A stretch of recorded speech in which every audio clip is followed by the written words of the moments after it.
cousins, what's up? Wagwan, welcome back to another video. So today I'll be doing my hair. Yes, I did this all by myself and I'm loving it. So I'll be moisturizing my hair with my favorite moisturizer. It's the Argan oil cream of nature moisturizer. This is my go-to moisturizer. It's the best. I have to come back to this. No matter what product I use, I have to return to this product.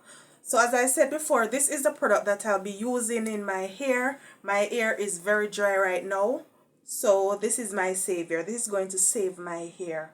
So if you want to see how I did this or how it turned out, continue on watching. And if you are here and you are not subscribed, go ahead and subscribe to my channel.